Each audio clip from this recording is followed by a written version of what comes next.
search is complete, secondary search. Hundreds of emergency response workers from one end of the state to the other. The way this exercise is set here, we're simulating a tornado event. They are learning how to deal with the surprise scenarios of search and rescue. You got it, Mike. Yeah, I'm on you, buddy. How to find victims in a shutdown 4-story elevator shaft. Yeah, he's a little heavier than 60 pounds. In another area, retrieving city workers from a collapsed trench. And they've got a mission to go inside and to shore up the area, put panels in place, get down to the victims, and get the victims back out of it. These are all experienced rescue operators, but some scenarios they don't get to practice that often, navigating through a collapsed building or through torn metal. Or in Jeremy Shields' case, crawling underground to pull out a victim in a collapsed building. Victim's out. Yeah, my radio before we got out. First time for this kind of training for Amy Devine from the Madison Police Department. Before this, she wouldn't have gotten this close to a fallen building.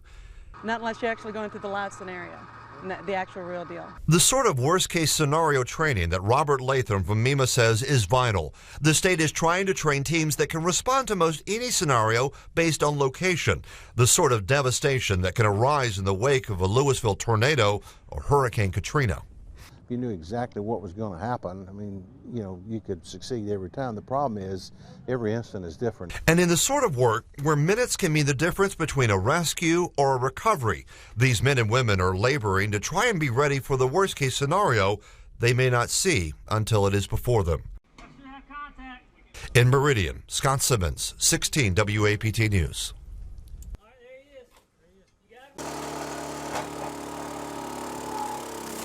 And small engine specialist in Pearl. Can't keep up. They've gone from fixing lawnmowers to cutting firewood for the winter season. Can't get it in faster than people want it. The polar blast made Jason Carroll worry. He joined a long list of customers who want more firewood now. Just got back from my hunting camp, so I got kids. We want to keep the house warm. The log splitter with 20 tons of wood splitting force seldom slows down right now. Dave DeLatte says it's good for business. Anytime David Hartman says, shiver me timbers or get out the firewood, it's on.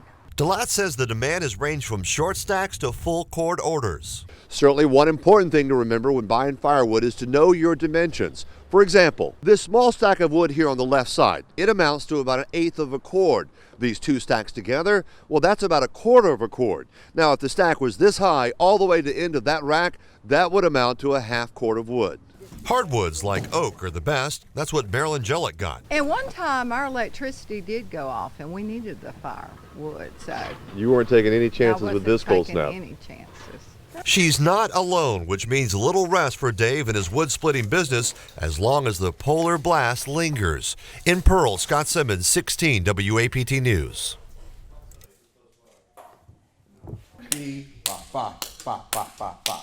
Okay?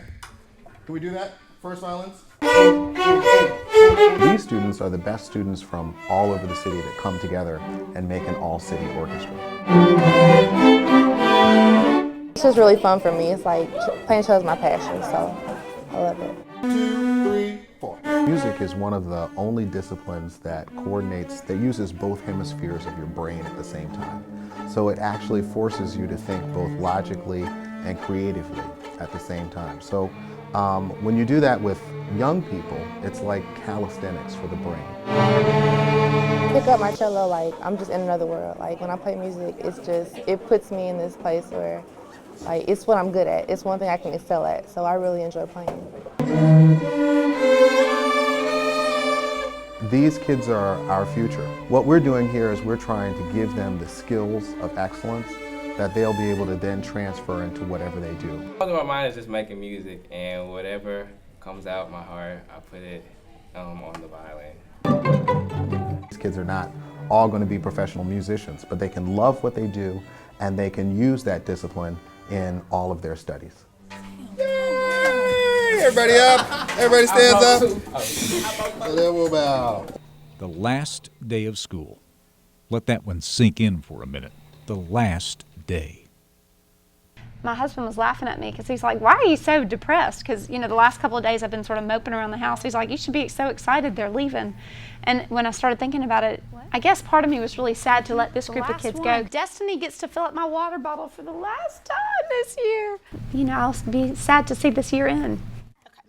But let go she must of her first year, the year Allison Rule and her husband Danny started their new lives. She, a teacher, he, a law student. He's happier than he's ever been, and I'm happier than I've ever been, both, you know, professionally and in our relationship. You can't put a card down. It's Patrick's turn. I know, it's so sad. She never lost her optimism. What you think, Sugar Plum? Turn that frown upside down. I'm always optimistic. I'm always optimistic. I don't think you can be anything but hopeful. Otherwise, it's going to be, you've got a long life to live if you're going to be anything else. Mrs. Rule had planned a speech for her kids just before the bell rang, some things she wanted to say. You're great kids. You worked hard this year. I think you're terrific. Have a great summer. There we go. That was before one of the kids showed up with a pet pig. And that, as they say, was that. Isn't that the way it always is? And so the bell rang, and just like that, the year is over. Y'all be good. Have a good summer. Bye, Jasmine. Come give me a hug. I don't want to let go. All right, go on. But not without one more surprise. Next year, Allison Rule's not teaching fourth graders. She's moving to the kindergarten. Visit me next year.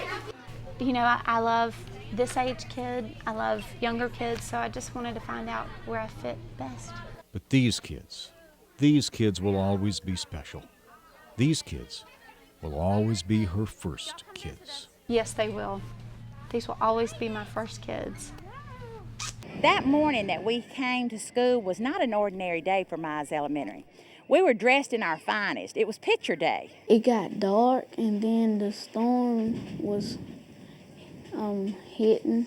Everybody was screaming and crying, and they were just running everywhere. The doors were opening, and everyone was screaming. We're getting back to class, what's this right here? Just as normal as possible. Then there was a gas leak, so we had to go to the first and second grade building.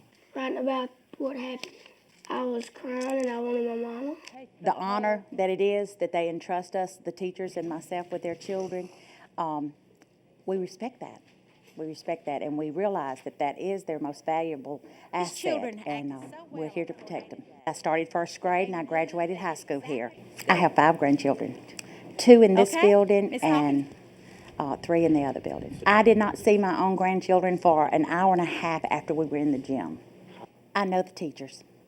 I know their teachers. I know that they were taking care of them. So it just wiped that top floor off. I was concerned about them, running over our small children.